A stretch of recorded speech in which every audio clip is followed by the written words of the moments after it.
শরীফে এসেছে প্রতি রমজান মুবারকে হযরতে জিবরাইল আসতেন, হুজুরকে বলতেন, হুজুর আপনি তেলাওয়াত করেন, আমি শুনি, যতটুক নাজিল হয়েছে পড়েন। হুজুর পড়তেন, জিবরাইল শুনতেন, আবার জিবরাইল পড়তেন, হুজুর শুনতেন। এমনি করে করে যে বছর হুজুর ইন্তেকাল করবেন, হুজুরের জীবনের শেষ রমজান মুবারকে কোরআন নাজিল পরিপূর্ণ হয়ে গেছে। হযরত জিবরাইল বলেন, হুজুর কোরআন তো নাজিল তামাম হয়ে গিয়েছে, এবার আপনি পুরা কোরআন পড়ে আমারে শোনান। হযরত রাসূল পুরাটা পড়ে 30 পারা পড়ে শোনায় দিলেন, জিবরাইল শুনলেন। এবার জিবরাইল বলেন, হুজুর আমি তেলাওয়াত করতেছি, আপনি শুনেন। হযরত জিবরাইল 30 পারা পড়লেন, হুজুর শুনলেন। আবার হযরত জিবরাইল বলেন, হুজুর আবার আপনি পড়েন।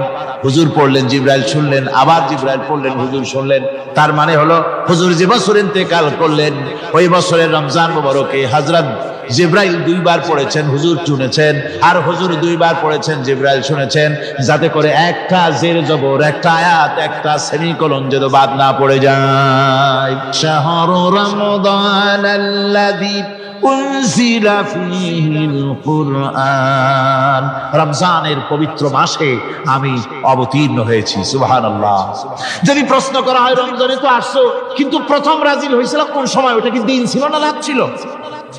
কোরআন তার জবাবে বলে, ইন্না আনজালনাহু ফি লাইলাতিল কদর, কদরের পবিত্র রাতে আমি এই পৃথিবীতে আমার আগমন ঘটেছিল। যদি প্রশ্ন করা হয়, বুঝলাম সবই, কেন নাজিল হয়েছে তুমি? এই পৃথিবীতে তোমার আসার উদ্দেশ্য কি, মূল কাজটা কি?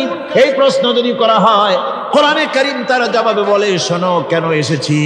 লিতুখরিজান নাসা মিনাজ যুলুমাতি ইলান নূর, আমার মিশন হচ্ছে গোটা বিশ্ব মানবতাকে পঞ্জীভূত জমাট বাঁধা অন্ধকারের ভেতর থেকে টেনে বের করে আলোর সন্ধান দিতে, আলোর দিকে আনার জন্য আমি কোরআন নাজিল হয়েছি।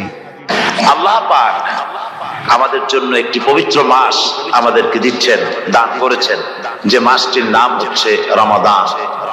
রমাদান হচ্ছে রামদুন, রা মিম দত, রম ধাতু থেকে উৎপত্তি, এর অর্থ হচ্ছে জ্বালান, পুড়িয়ে দেওয়া, ভস্ম করে দেওয়া। রমাদান, রমজান মুবারকে যারা নাকি সিয়াম সাধনা করে, আত্মত্যাগ করে, অর্থাৎ তিতিক্ষা, ত্যাগ এবং তিতিক্ষা করে, রমজান মুবারকে আল্লাহ পাক যেভাবে রোজা চান ওইভাবে যারা রোজা রাখে, তাদের সমস্ত গুনাহ সমূহকে আগুন যেমন আবর্জনাকে জ্বালিয়ে দেয়, রোজা যদি সঠিকভাবে কারো হয় তাহলে তার গুনাহগুলিকে এইভাবে জ্বালিয়ে ভস্ম করে দেয়। সুবহানাল্লাহ বিহামদিহি। এই রমজান আমাদের সামনে। আমি আমার আলোচনার শুরুতে আমি আপনাদের খেদমতে আরজ করতে চাই যে মাসটির মধ্যে আমরা প্রবেশ করতে যাচ্ছি, দুটি জিনিস আমাদের সামনে এখন। একটি হচ্ছে আমরা মাহে রমজানকে ইস্তেকবাল করতে যাচ্ছি, মাহে রমজান আমাদের সামনে। দোয়া করে নেই যে আল্লাহ পাক এই পবিত্র রমজানের সম্মান করার মতো তৌফিক আমাদেরকে দান করো, আর যেভাবে রোজা রাখলে পরে তুমি খুশি হও সেইভাবে আমাদেরকে রোজা রাখার তৌফিক দান করো, বলি আমিন। এটি হচ্ছে সর্বশ্রেষ্ঠ মাস আল্লাহ পাক মুসলমানদের জন্য দান করেছেন। আবারও বলি আলহামদুলিল্লাহ। কোরআন শরীফের মধ্যে আল্লাহ সমস্ত ইবাদতের কথা বলেছেন, কিন্তু ডিটেইলস আলোচনা করেন নাই। হজ করতে হবে, কিন্তু উকুফে আরাফা করতে হবে, রমিয়ে হিজার করতে হবে, রমিয়ে জিবাল করতে হবে, তারপরে 7 বার তাওয়াফ করতে হবে, সাফা মারওয়া সাই করতে হবে। এগুলি কিন্তু কোরআন শরীফে আসে নাই, ডিটেইলস আসে নাই। নামাজ পড়তে হবে, কিন্তু জোহরে কয় রাকাত, আসরে কয় রাকাত, মাগরিবে কয় রাকাত, এই রাকাতগুলি কিভাবে বিন্যস্ত করতে হবে কোরআন শরীফে তা আসে নাই, বর্ণনা করা হয়নি। যাকাত দিতে হবে, কিন্তু কত টাকা হলে কত টাকা দিতে হবে, কত মন ধান হলে কতটুকু দিতে হবে, কত ছাগল হলে, কত গরু হলে, কত পরিমাণ সোনা হলে, কত পরিমাণ রৌপ্য মজুদ থাকলে যাকাত দিতে হবে, এর বিস্তারিত বিবরণ কোরআন শরীফে আসে নাই। চিন্তা হতে পারে যে তাহলে এগুলো আমরা পাইলাম কই? আমরা পেয়েছি কোরআনের ব্যাখ্যা হচ্ছে রাসূল কারীম সাল্লাল্লাহু আলাইহি ওয়াসাল্লাম, হুজুর এটাকে আমাদেরকে বলে দিয়েছেন। তিনি সারে ছিলেন, শরীয়ত প্রণেতা ছিলেন। তো সমস্ত ইবাদতকে আল্লাহ পাক সংক্ষেপে সংক্ষেপে তিনি আউটলাইন অথবা গাইডলাইন তিনি দিয়েছেন আল্লাহ পাক। রমজান মুবারক হচ্ছে একমাত্র একমাত্র ইবাদত। যে রমজান সম্পর্কে আল্লাহ পাক ডিটেইলস পূর্ণ একটি রুকু আল্লাহ পাক আলোচনা করেছেন। সুবহানাল্লাহ। রোজা শুরু করবেন কোনখান থেকে, শেষ করবেন কোথায় গিয়ে। সফরে প্লেনে যখন চলবেন তখন আপনার রোজার অবস্থা কি হবে, যদি দেশে যান তখন কি হবে, অসুস্থ হলে কি হবে, কিভাবে রোজা রাখবেন, কিভাবে রোজা ভাঙবেন, তারপরে কখন শুরু হবে, কখন কি হবে ইত্যাদি বিস্তারিত বিবরণ। রোজার মতো করে এত অন্য কোন ইবাদতের ব্যাপারে আল্লাহ এতটা বলেন নাই যতটা বলেছেন রোজার ব্যাপারে। তাহলে নিশ্চয়ই বুঝতে পারছেন রোজাটা অত্যন্ত গুরুত্বপূর্ণ ইবাদত। সবটাই গুরুত্বপূর্ণ, কিন্তু রোজাটা আল্লাহর কাছে বেশি গুরুত্বপূর্ণ। সুবহানাল্লাহ। আচ্ছা, বেশি গুরুত্বপূর্ণ কেন সে কথা কি বলবো? অবশ্যই বলবো। বেশি গুরুত্ব এই কারণে, আল্লাহ পাক বলেছেন, এটা হচ্ছে হাদিসে কুদসি। আল্লাহ পাক বলেছেন, আস-সাওমু লি ওয়া আনা আজজি বিহি। অন্য রিওয়ায়াতে এসেছে ওয়া আনা উজজা বিহি। আস-সাওমু লি, রোজা হলো আমার জন্য। কে বলতেছেন বলুন তো? আল্লাহ পাক বলছেন রোজা হচ্ছে আমার জন্য, রোজার পুরস্কার আমি দেব। অন্য বর্ণনায় এসেছে রোজা আমার জন্য আর রোজাদারের পুরস্কার আমি আল্লাহ নিজেই পুরস্কার। সুবহানাল্লাহ, সুবহানাল্লাহ। তাহলে প্রশ্ন আসে, আল্লাহ পাক বলছেন রোজা আমার জন্য, আস-সাওমু লি। আল্লাহ তো এই কথা কোথাও বলেন না আজ-যাকাতু লি, আস-সালাতু লি, আল-হাজ্জু লি। রোজা আমার কি বলে, যাকাত আমার জন্য, হজ আমার জন্য, নামাজ আমার জন্য, এই কথা কিন্তু আল্লাহ বলেন নাই। অবশ্যই আমরা যাকাত হোক, নামাজ হোক, হজ হোক কার জন্য করি? আল্লাহর জন্য করি। রমজানের ব্যাপারে আল্লাহ খাস করেছেন যে আস-সাওমু লি, রোজা আমার জন্য। এই কথাটার অর্থ কি, তাৎপর্য কি, ব্যাখ্যা কি, সিগনিফিকেন্স কি? এর সিগনিফিকেন্স হচ্ছে এই যে প্রত্যেকটা ইবাদতের দুটি ধরন আছে। কয়টা ধরন বলুন তো? দুটি ধরন। একটি ধরন হচ্ছে বাহ্যিক আর একটা হচ্ছে আভ্যন্তরীণ। প্রত্যেকটা ইবাদতের দুটি দিক আছে, একটা মানুষকে দেখানো আর একটা ভেতরের। যেমন নামাজ, একটি লোক নামাজ পড়ে না, কিন্তু এমন একটা সমাবেশের মধ্যে পড়ে গেছে সবাই নামাজ পড়ে। এখন আমি যদি নামাজ না পড়ি তাহলে লোকে বলবে কি? তখন উযু আছে কি না আছে দাঁড়ায় গেল। আল্লাহু আকবার। তাহলে দেখা গেল নামাজ আল্লাহর জন্য পড়ে, আবার মানুষের জন্য দেখাবার জন্য করে। যাকাত এটা দেয় মানুষে, তার নিয়তটা কি আল্লাহ পাক ভালো জানেন। কিন্তু কিছু লোক তেমন আছে যাকাতের নামে লুঙ্গি, আমাদের দেশে আছে, এখানে কি করে আমি জানি না, লুঙ্গি শাড়ি কিনে তারপরে বাড়িতে সব জমা করে এরপরে গরিবদের দাওয়াত দেয় এবং সকলকে দেখায় এভাবে লুঙ্গি দিল, শাড়ি দিল, লোকেরা দেখলো যে যাকাত দিল, খুব যাকাত দিয়েছে। কোরবানির ব্যাপারে এভাবে বিরাট একটা গরু কিনলো, কিনে মানুষকে দেখাইলো। চট্টগ্রামে আছে সবচেয়ে বড় দামের গরু একটা কিনে গরুর গলায় মালা একটা পরাইয়া তারপরে শহর ঘুরায়। এখন অবশ্যই এটা কমে গেছে আগের থেকে অনেক। মানুষ দেখুক যে অমুকে এই গরুটা কোরবানি করেছে। এটা কি কোরবানির জন্য হলো না মানুষকে দেখাবার জন্য হলো? হজ, টাকা আছে, লোকেরা বলবো কি যে এত টাকার মালিক তাও হজে যায় না, সুতরাং যাই একটু হজ করে আসে। তাহলে হজ করা গেল, আবার মানুষকে দেখাবার জন্য করলো। দুটি জিনিস আছে। কিন্তু একমাত্র রোজা যদি কেউ রাখে মানুষকে দেখাবার জন্য, সকাল থেকে শুরু করে সন্ধ্যা পর্যন্ত না খাইয়া কোনো পাগলও থাকবে না। বলেন আপনারা ঠিক কিনা? সে তো মানুষকে দেখাবার জন্য দাঁত পরিষ্কার করে নিল আর দুপুরে ভাত খাই নিল, বউতেও টের পাইল না। পারবে কিনা? পারবে। টয়লেটে গিয়ে খাই নিল ভালো করে, কোন একটা আড়াল জায়গা নিয়ে খেয়ে গেল, বাচ্চাও দেখলো না, বউতেও দেখলো না, খেয়ে নিল। তাহলে সে তো রোজা রাখলো না। আল্লাহ পাক বলছেন আস-সাওমু লি, রোজা হচ্ছে আমার জন্য। যে রোজা রাখে আমার জন্যই রাখে, মানুষকে দেখাবার জন্য সারাদিন না খেয়ে থাকার কোনো প্রশ্নই ওঠে না। সুবহানাল্লাহ। সুতরাং রোজা যে রাখলো সে আমার জন্যই রাখলো। ওয়া আনা আজজি বিহি, রোজার পুরস্কার আমি আমার হাত দিয়ে দেব। সুবহানাল্লাহ, আমার হাত দিয়ে দেব। ম্যানেজার যদি বলে এই কাজগুলি করলে পরে বেতন, নির্ধারিত বেতন পাবা, আর এইটা যদি করো তাহলে বেতনটা আমি দেবো আমার হাত দিয়ে, তাহলে এমপ্লয় যারা তারা বুঝতেই পারবে যে মালিক যখন নিজেই দেবে তাহলে ম্যানেজারের মতো দেবে না, মালিকের মতোই বড় করে দেবে। আল্লাহ পাক ফেরেশতাদের কাছে এটা রাখেন নাই, সব নেকি তোমরা লেখো গিয়া, আর রোজার সওয়াব আমার হাত দিয়ে আমি দেব। সুবহানাল্লাহ। এরপরে আল্লাহ পাক বলছেন, অন্য রিওয়ায়াতে এসেছে রোজা আমার জন্য আর রোজাদারের পুরস্কার আর কিচ্ছু না, রোজাদারের পুরস্কার আমি আল্লাহ নিজেই পুরস্কার হয়ে যাব। সুবহানাল্লাহ। হাদিস শরীফে এসেছে রোজা রাখলে পরে ক্ষুধার কারণে, খালি পেটে থাকার কারণে টক্সিন জাতীয় এক প্রকারের গ্যাস তৈরি হয় পেটের ভেতরে, স্টমাকের মধ্যে, ফলে মুখে এক রকমের দুর্গন্ধের সৃষ্টি হয়। নবীজি বলেছেন রোজাদারের মুখের থেকে যে গন্ধ বের হয়, আল্লাহ পাকের কাছে রোজাদারের মুখের গন্ধ মেশক আম্বারের চাইতে বেশি পবিত্র। আপনার মুখের গন্ধটাও আল্লাহর কাছে পবিত্র। রোজাদারের জন্য, রোজাদারদের জন্য জান্নাতের একটি দরওয়াজা খাস করে রাখা হয়েছে, যার নাম রাইয়ান। এই দরওয়াজা রোজাদারদের জন্য, কেবলমাত্র রোজাদারেরা সেখান থেকে প্রবেশ করবে, আর কেউ প্রবেশ করতে পারবে না। এই রোজাদারদের সম্পর্কে আল্লাহ পাক বলেছেন, হাদিস শরীফে এসেছে, বুখারী শরীফের হাদিস, রাসূল করিম সাল্লাল্লাহু আলাইহি ওয়াসাল্লাম বলেছেন, লিসাইমে ফারহাতান, ফারহাতুন ইনদা ফিতরিহি ওয়া ফারহাতুন ইনদা লিকাই রাব্বিহি। রোজাদারের জন্য দুইটা খুশি। কয়টা খুশি বলুন তো? কে বলছেন? আল্লাহ রাসূল বলছেন রোজাদারের জন্য দুইটা খুশি। লিসাইমে ফারহাতান, দুটি খুশি। ফারহাতুন ইনদা ফিতরিহি, একটা খুশি হচ্ছে ইফতারের সময়। এই ফিতরিহিতে, এই ফিতরিহি দুটি কথা, এই একটি কথা দুটি ব্যাখ্যা হয়। একটা হচ্ছে ইফতারের সময়, ইফতারের কথা বলা হয়েছে, আর ঈদের কথাও এর মধ্যে বলা হয়েছে। ইফতারের সময় হলে একটা খুশি, আর একটা খুশি হচ্ছে ইনদা লিকাই রাব্বিহি, যখন রোজাদারের সঙ্গে আল্লাহ পাক দেখা করবেন তখন হবে আরেকটা খুশি। তার মানে হচ্ছে রোজাদারদের সঙ্গে স্পেশাল আল্লাহ রাব্বুল আলামিন সাক্ষাৎকারের ব্যবস্থা করবেন। সুবহানাল্লাহ। তাহলে দুটি জিনিস হলো, একটা হলো ইফতারের জন্য দুটা, রোজাদারের জন্য দুটা খুশি, একটা হলো ইফতারের সময়, আর একটা হচ্ছে আল্লাহর সঙ্গে যখন দেখা করবে। তো ইফতারের যে খুশিটা, এই খুশি রোজাদার ছাড়া কেউ বুঝবে না। ইফতার সারাদিন রোজা রাখার পর সামনে পেঁয়াজি, বেগুনি, সালাদ, তরমুজ, মিষ্টি, তারপরে আম্বালা সুইট মিটের নানান রকমের মিষ্টি, এরপরে মুড়ি, কত কিছু সব সামনে নিয়ে বসে আছে। দেখছেন অবস্থা? সমস্ত কিছু সামনে বসা, ঘড়ির দিকে তাকানো। আপনি যদি 5 মিনিট আগে খান, ফেরেশতা এসে মুখের উপর থাপ্পড় মারবে, বেটা খাইলি কেন? বলবে কেউ? বলবে না। কোন ফেরেশতা লাঠি নিয়ে দাঁড়ায় আছে? দাঁড়ায় নাই, কিন্তু আপনি খাচ্ছেন না কেন? সুবহানাল্লাহ, সুবহানাল্লাহ বলবেন না?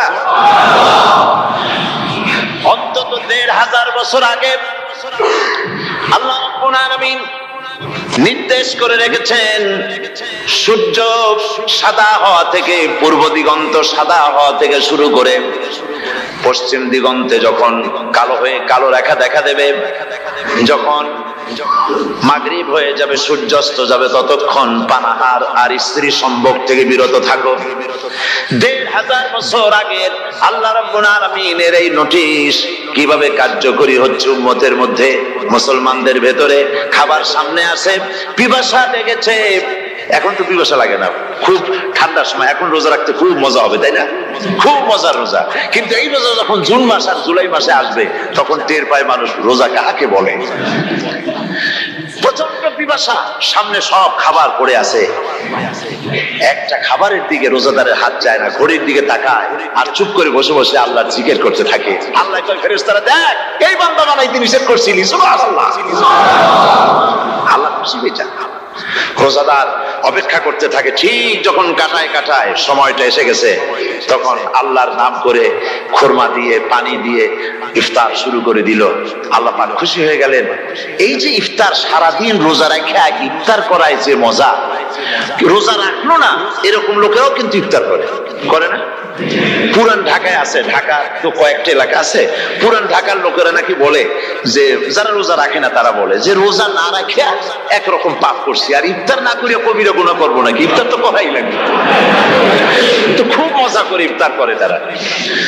তো সারাদিন রোজা রেখে পেঁয়াজি, ছোলা, বুট, মুড়ি খাওয়ায় যে মজা, সারাদিন ভাত খাইয়া তারপরে ইফতারের শরীক হওয়া, ছাগলে ঘাস খেলে যেমন লাগে ওইরকম তার মুখে লাগে, এই মজা পাবে না। রোজাদারের যে মজা লাগে সেই মজা সে পাবে না।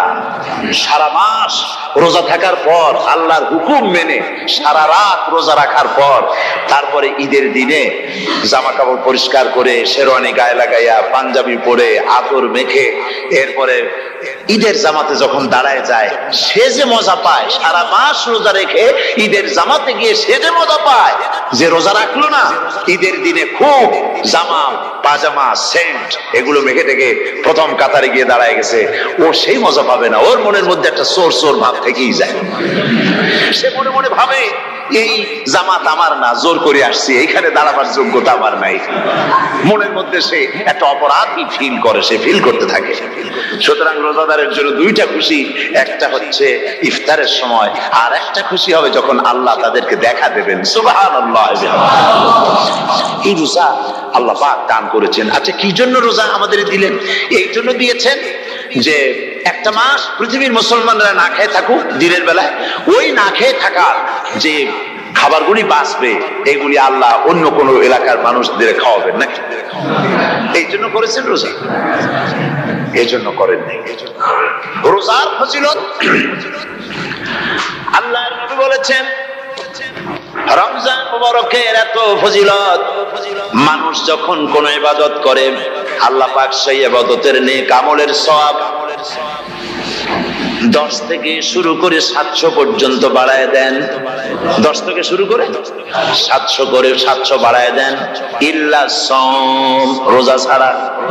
নবীজি বলেছেন, রমজান মুবারকে কেউ যদি একটি নফল কাজ আদায় করে, একটি নফল ইবাদত করে, অন্য মাসের একটি ফরজ আদায় করার সওয়াব আল্লাহ পাক নামায় আমলে দিয়ে দিবেন। রমজান মুবারকে কেউ যদি একটি ফরজ আদায় করে, অন্য মাসের 70টি ফরজ আদায় করার মতো সওয়াব আমলনামায় আল্লাহ দিয়ে দিবেন। সুবহানাল্লাহ। এই মাস আমাদের সামনে, আল্লাহু আকবার বলি, আল্লাহু আকবার বলি, আলহামদুলিল্লাহ। এই পবিত্র মাস আমাদের সামনে, এই মাসে এত সওয়াব, নফল হয় ফরজের মতো, আর ফরজ হয় 70টা ফরজের মতো। এত সওয়াব কেন হইল? আমরা না খেয়ে থাকি সেই জন্য নাকি? বলতে পারেন কেন হলো? একটি কারণ, শাহরু রমাদান আল্লাযী উনজিলা ফীহিল কুরআন। সুবহানাল্লাহ বলবেন না? এই রমজান মাস হচ্ছে সেই মাস যে মাসে আল্লাহ রাব্বুল আলামিন কোরআনে কারীমকে নাজিল করেছেন।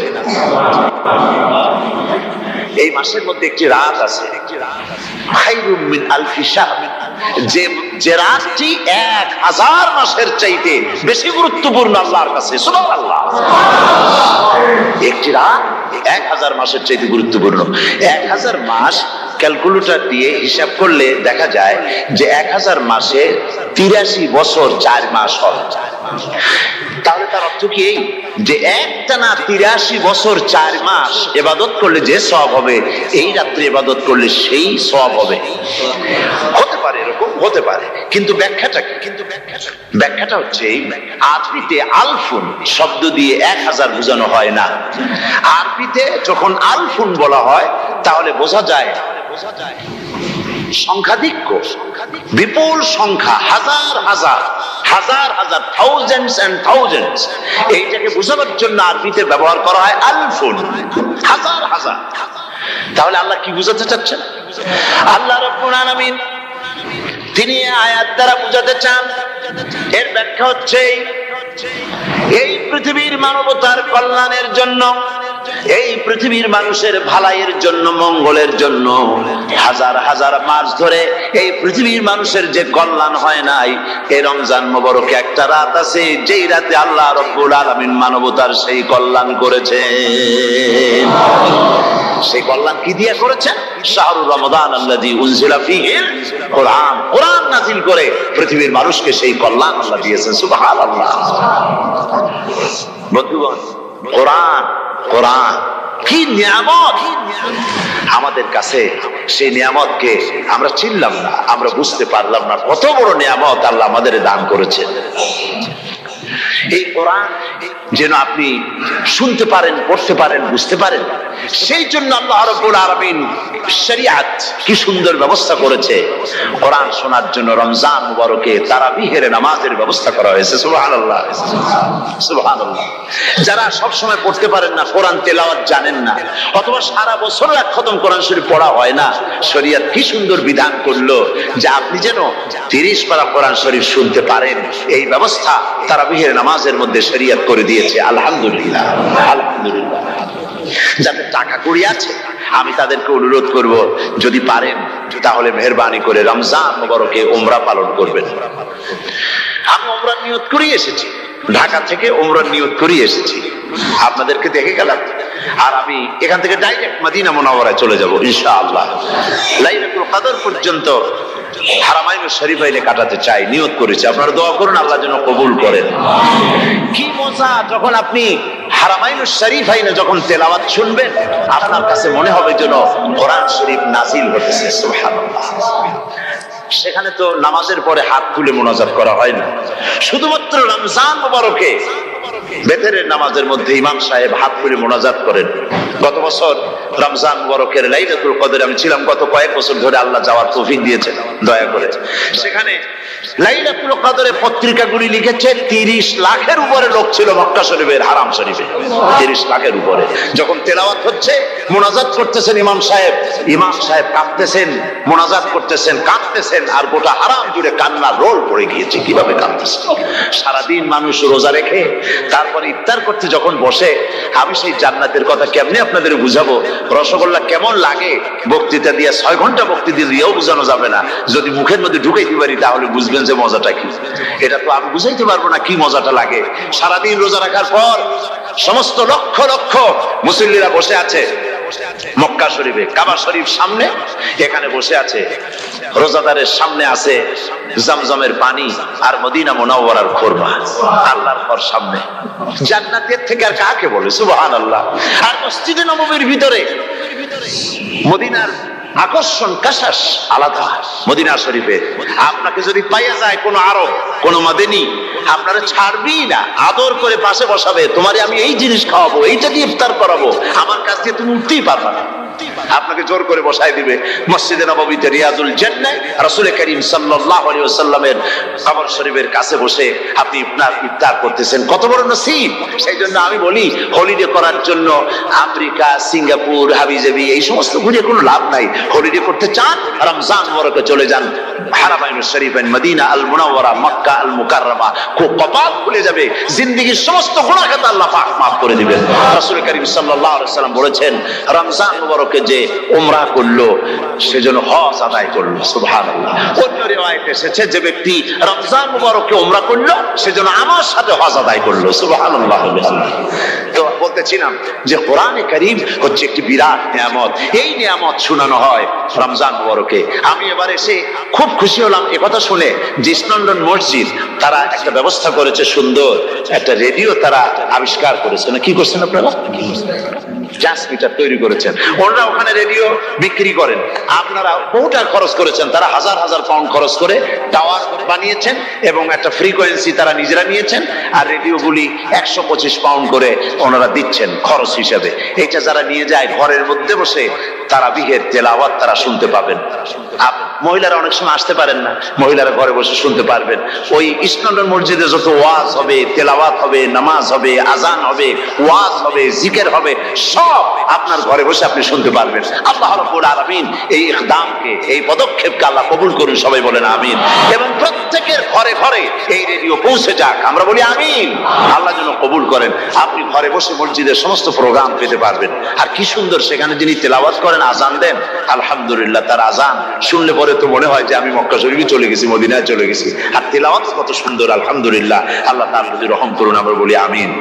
সুতরাং বলতেছিলাম যে এই পবিত্র রমজানুল মুবারক, এটি কি জিনিসটা, কি জিনিসটা বোঝাবার জন্য আমি বলি, যেমন এই ঘড়িটা এটা কেনার পর 2-1 বছর পর এটা ফাস্ট হয় অথবা কি হয়, স্লো হয়ে যায়। তখন এটাকে সারার জন্য আমরা হসপিটালে দিই। হসপিটাল মানে লন্ডন হসপিটাল না, ঘড়িরও হসপিটাল আছে। তো ঘড়ির হসপিটালে দিলাম, ওরা এটাকে দেখে শুনে ওয়াইরিং করে টরে দিল ঠিক মতো। একবার যদি ঠিক করে দিল, আবার আমার 1-2 বছর চললো, আর কোনো ডিস্টার্ব করবে না, ঠিক কিনা? আপনার গাড়ির ইঞ্জিন যদি কোনো রকমের অসুবিধা করে, তাহলে গাড়ির ইঞ্জিনকে ওভারহোলিং করতে হয়, ইঞ্জিন ডাউন দিতে হয়। একবার যদি ইঞ্জিন ডাউন দিলেন, ওভারহোলিং করলেন, তাহলে আপনার এই গাড়ি 5-6 বছরের জন্য আর হাত দিতে হবে না। এই কথাগুলি বুঝতে পারছেন কিনা? সারা জীবন, সারা মাস অন্যায় করার পরে, গুনাহ করার পরে মানুষের অন্তঃকরণে কালিমা লেগে যায়।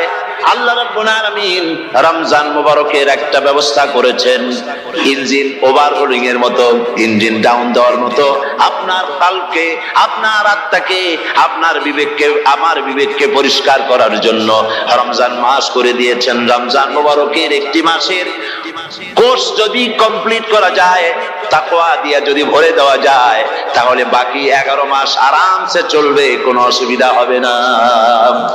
নবীজি বলেছেন রমজান মুবারকের মাস আসার সঙ্গে সঙ্গে আল্লাহ রাব্বুল আলামিন তিনি জান্নাতের সমস্ত দরজাগুলি খুলে দেন, আর জাহান্নামের সব দরজাগুলি আল্লাহ রাব্বুল আলামিন বন্ধ করে দেন। সুবহানাল্লাহ।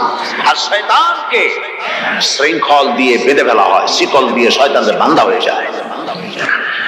এই হাদিসটা যখনই শোনাই বিভিন্ন জায়গায় লোকেরা বিভিন্ন জায়গায় প্রশ্ন করে, হুজুর কোন তো যে শয়তানরে বান্ধা হয়, কিন্তু রমজান মাস কত লোকেরা মদ খায়, মিথ্যা কথা কয়, তাহলে শয়তান বান্ধা থাকলো কেমনে? আমি বলি দেখেন, এর ব্যাখ্যা আছে। এর ব্যাখ্যা হলো এই, কোন কোন ঘড়ি আছে একবার চাবি দিলে 6 মাস চলে, আর একবার চাবি দিলে 2 বছর চলে, আবার চাবি দিলে লাইফ চলে যায়, এরকম ঘড়িও আছে। কোন কোন মানুষের শয়তানে এমন চাবি দিছে যে চাবিতে 6 মাস চলে, কোনটায় 10 মাস চলে, কোনটায় বছর চলে। রোজার মাসেও যারা গুনাহ করে শয়তানে এমন চাবি দিছে যে রোজার মাসেও বন্ধ হচ্ছে না, এরা শয়তানের খপ্পরে পড়ে গেছে। আল্লাহ এই চাবি থেকে মুসলমানদেরকে হেফাজত করুন বলি আমিন। জোরে বলেন আমিন। শয়তান থেকে পানাহ কেউ দিতে পারে না, কোন গভর্নমেন্ট পারবে না। ব্রিটিশ গভর্নমেন্ট পারবে নাকি? American government? কেউ পারবে না। শয়তান থেকে পানাহ দিতে পারে কেবলমাত্র কে? ওই আল্লাহ রাব্বুল আলামিন আমাদেরকে শিখায় দিয়েছেন, শয়তানের ওয়াসওয়াসা থেকে আমার কাছে পানাহ চাও। আউযু বিল্লাহি মিনাশ শাইতানির রাজীম। বিতাড়িত মরদুদ শয়তানের ওয়াসওয়াসা থেকে পানাহ চাই, আল্লাহর কাছে পানাহ চাও। আল্লাহ পাক বলেন আমি পানাহ দিতে পারি শয়তানের ওয়াসওয়াসা থেকে। শয়তান থেকে আশ্রয় একমাত্র সিকিউর, নিরাপত্তা পেয়েছেন আল্লাহর পয়গম্বরেরা। সুবহানাল্লাহ।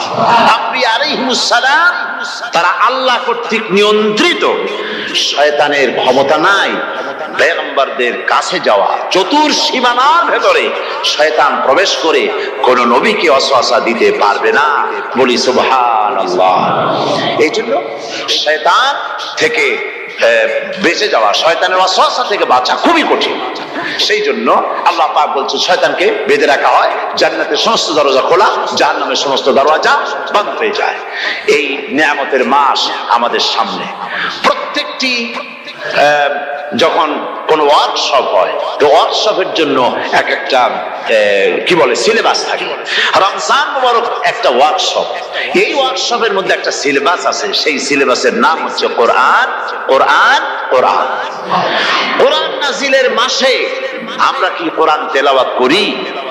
বলে রোজা হচ্ছে, হাদিস শরীফের মধ্যে বলা হয়েছে as-sawmu junnah, রোজা হচ্ছে ঢাল। রোজা কি কন্ত? ঢাল বোঝেন তো? ঢাল কি? প্রোটেক্টর। আপনি জিহাদের ময়দানে, যুদ্ধের ময়দানে নিরাপত্তার জন্য, বাইরের থেকে আক্রমণকে ভিড়াবার জন্য কি ব্যবহার করেন? ঢাল ব্যবহার করেন। রোজা হচ্ছে ঢাল, শয়তানের সমস্ত আক্রমণ থেকে বাঁচার জন্য রোজা হচ্ছে ঢাল। রোজার দিনে কেউ যদি আপনার সাথে ঝগড়া করে, তাহলে রাসূল বলেছেন তুমি বলো, তুমি ঝগড়ায় প্রবৃত্ত হবে না। তোমার সাথে যদি কেউ ঝগড়া করে, তুমি বলবে ইন্নী সাইম, আমি রোজাদার। আমি তোমার মতো ঝগড়া করতে আমিও পারি, আমি তোমার মতো গালাগালি দিতে পারি, কিন্তু আমি দেব না, ঝগড়াও করব না, গালিও দেব না, মারামারিও করব না, কারণ আমি রোজাদার। সুবহানাল্লাহ।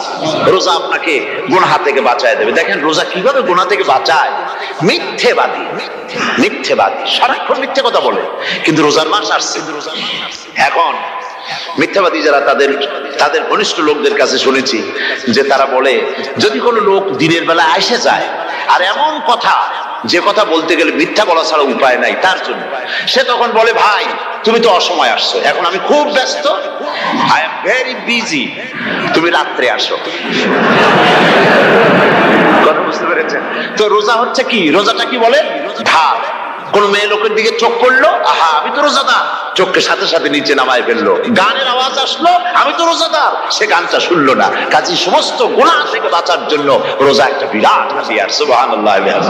এই মাসে আল্লাহ রাব্বুল আলামিন এই মাসটা, এই রোজাটা কেন দিয়েছেন? লাআল্লাকুম তাত্তাকুন, ইয়া আইয়ুহাল্লাযীনা আমানু কুতিবা আলাইকুমুস সিয়ামু কামা কুতিবা আলাল্লাযীনা মিন ক্বাবলিকুম লাআল্লাকুম তাত্তাকুন। হে বিশ্বাসীরা, তোমরা যারা ঈমান এনেছো, শোনো, আমি রোজাকে তোমাদের জন্য ফরজ করেছি, যেমন করে ফরজ করেছিলাম তোমাদের পূর্বপুরুষদের উপরে।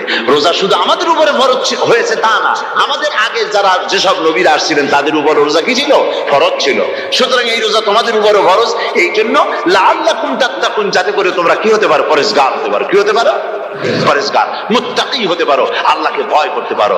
একমাত্র আল্লাহর ভয় মানুষকে ভালো বানাতে পারে। একটা মানুষ জান্নাতে যাওয়ার জন্য, জাহান্নাম থেকে বাঁচার জন্য একটা জিনিস, কয়টা জিনিস বলে? একটি জিনিস যদি ভেতরে থাকে তাহলে সমস্ত গুনাহ থেকে বাঁচতে পারে। আর একটি জিনিস যদি না থাকে তাহলে এমন কোন কাজ নাই পৃথিবীতে যা সে করতে পারে না। সেই কাজটার নাম কি? তাকওয়া। সবাই বলেন, কাজটার নাম কি? তাকওয়া। যদি ভেতরে আল্লাহ পাকের ভয় থাকে, রব্বুল আলামিন আমাকে দেখছেন, তিনি আমাকে শুনতেছেন, এই ভয় যদি অন্তঃকরণের ভিতরে থাকে তাহলে এই লোকটি কোনো গুনাহের কাজ করতে পারবে না, মিথ্যা বলতে পারবে না, ওজনে কম দিতে পারবে না, খাদ্যে ভেজাল দিতে পারবে না, শয়তানি বদমাশি করতে পারবে না। আর যদি এই জিনিসটির অভাব থাকে, যদি তাকওয়া না থাকে, তাহলে সমস্ত অন্যায় কাজ সে করতে পারবে। এই জন্য আল্লাহ রাব্বুল আলামিন বলেন, রোজা এই জন্য দান করেছে যাতে করে, রোজার মাস এই জন্য দিলাম, লাআল্লাকুম তাত্তাকুন, তোমাদের ভিতরে তাকওয়ার সৃষ্টি হয়। এই ওয়াজ আমি আপনাদের সামনে অনেকবার করেছি। হযরত ওমর রাদিয়াল্লাহু তাআলা আনহু রাতের বেলায় ঘুরতে ঘুরতে দেখেন এক বাড়িতে আলো জ্বলছে, শেষ রাত। এই রাত্রে বাড়িতে আলো জ্বলে কেন? ভাবলেন কোন অসুখ বিসুখ হলো নাকি। তো উনি কাছে গেছেন, গিয়ে কান পেতে শুনতেছেন। বাড়ির মালিক বুড়ি তার যুবতী মেয়েকে ডেকে বলছে, মা ওঠো, তাড়াতাড়ি ওঠো। কেন? কয় যে সকাল তো হয়ে গেল, দুধ দই এনেছি, আমি দুধ এনে রাখছি, এখন তুমি পরিমাণ মতো সবটা পাত্রে পানি দিয়ে ভরে দাও, তাহলে ওজন বেশি হবে আর আমরা ভালো লাভ করতে পারবো। মেয়ে বলছে, মা তুমি বলো কি, এটা আমার দ্বারা সম্ভব না। কেন সম্ভব নয়? হযরত ওমর এক ফরমান জারি করেছেন, তিনি বলেছেন পানিতে, দুধের মধ্যে পানি মিশাতে নিষেধ করেছেন। তাছাড়া রাসূল করিম সাল্লাল্লাহু আলাইহি ওয়াসাল্লাম খাদ্যদ্রব্যে ভেজাল দিতে নিষেধ করেছেন। কাজেই হযরত ওমরের এই নির্দেশকে আমি অমান্য করতে পারবো না। মা বলছে, দেখো ওমর এখন তো ঘুমাইতেছে, এত রাত্রে তিনি কি এখানে আসছেন নাকি আমাদের এই কারবার দেখতে? তুমি পানি মিশাও ইচ্ছে মতো। মেয়ে বলছে, মা হযরত ওমর ঘুমাতে পারেন, তার পুলিশেরা, তার গোয়েন্দা বিভাগের লোকেরা ঘুমাতে পারেন, হযরত ওমরের চোখকে ফাঁকি দেওয়া যাবে, হযরত ওমরের পুলিশকে ফাঁকি দেওয়া যেতে পারে, কিন্তু আল্লাহ রাব্বুল আলামিনের চোখকে ফাঁকি দেওয়া যাবে না। আমার পক্ষে সম্ভব নয়, আমি দুধে পানি মিশাতে পারবো না। হযরত ওমর রাদিয়াল্লাহু তাআলা চলে গেলেন, গিয়ে তার ছেলেকে ডেকে বললেন, ছেলে আমি তো এখন বুড়া হয়ে গেছি, আমার বিয়ের বয়স নাই, আমি একটা মেয়ের খোঁজ নিয়ে আসছি, যদি আমার বয়স থাকতো এই মেয়েটার আমি বিয়ে করতাম। সুবহানাল্লাহ, সুবহানাল্লাহ। এই মেয়েটা তুমি খোঁজ নাও, যদি বিয়ে না হয়ে থাকে তুমি প্রস্তাব দাও বিবাহের। কি সৌন্দর্য তিনি দেখলেন মেয়েটার মধ্যে, স্বাস্থ্য, রূপ, যৌবন, কি দেখলেন? তাকওয়া। জোরে বলেন না, কি দেখলেন? তাকওয়া।